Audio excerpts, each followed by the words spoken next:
Mike transcended the game. When Kobe came, Kobe was a silhouette of Mike, right? That's everything, which is great.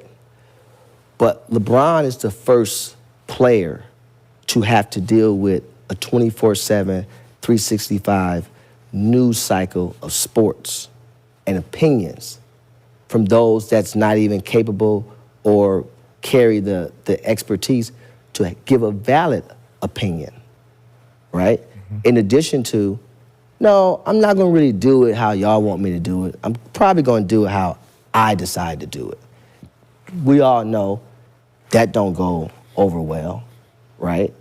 And so then you have this environment in this sports society that's created, right? And so now you have the root against.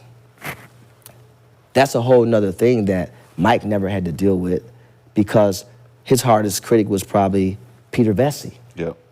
LeBron's antlers is in platinum and Michael's may be in gold. Why? Because when you think about, he had to be compared to Mike. Who did Mike have to be compared to? Talk about it. Rich Paul joins the Gills Arena and gives his take on the GOAT debate. He chooses and sides with LeBron James. He's basically saying Jordan didn't have to deal with the media and LeBron did. So that's one of the reasons why LeBron is the GOAT in his eyes. In the beginning, you hear him say Mike transcended the game, which is very true. Imagine if Jordan had social media, how big he would be. How I see it, they both go to their own era. On that last clip, you hear him say LeBron's antlers are in platinum and Jordan is in gold, meaning that LeBron dealt with so much. I kind of agree with him right there. LeBron dealt with a lot of critics. Soon as he went to the Heat, everyone started hating him and he was the villain. So I get what he's trying to say right there. But for me, I'm siding with Jordan, man. Jordan is my GOAT, and he's been my GOAT for a while now. So I don't think that's going to change. And there's a lot of people who feel the same way. There's a lot of people who have LeBron as the GOAT, which is fine. But they're all great players. And just like I said, they're the GOATs of their own era. Former NBA player Steven Jackson didn't like what Rich Paul said. I'm going to play y'all a couple of clips of Steven Jackson and what he has to say about what Rich Paul said on the Gills Arena. And then we're going to come back and talk about it. In the world, hey, the quickest sign of you not being confident in yourself is being a yes man, right? Don't be a yes man. Just because somebody got money doesn't make them right, right? Even with my opinions, I know I may not be right all the time, but I stand on my opinions. And it's gonna have to be somebody that I respect, and I respect their knowledge for them to correct me. But don't be a yes man. That is the weakest individual on the planet because they don't have an opinion about nothing. They just doing everything they can to benefit from whoever they're trying to benefit from.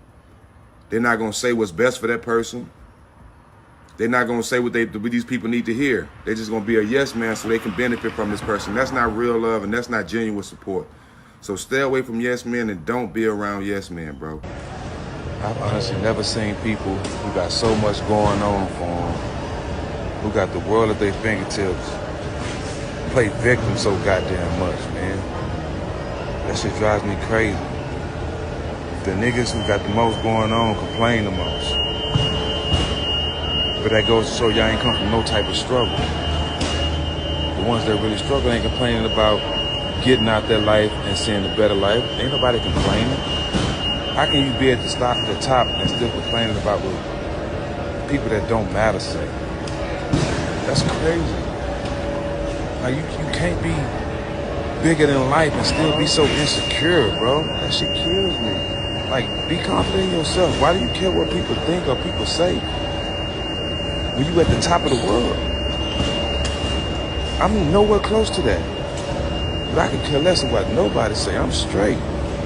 Steven Jackson keeping it all the way 100. He basically saying, how are you all the way at the top? Basically the top of your game. and you still have insecurities about somebody being the GOAT. He's basically aiming that towards LeBron James. I believe that first clip was towards Rich Paul. The second clip, LeBron James. He basically aiming shots at LeBron, talking about stop complaining. You're not the GOAT. How you at the top and still letting people affect you? But yeah, man, that's all I wanted to show y'all, man. Let me know who's the GOAT for you, man. You either siding with LeBron or you siding with Jordan. Everyone has their favorite player. Everyone has their GOAT. I appreciate y'all and I love y'all, man. Road to 3K. Peace and love, family.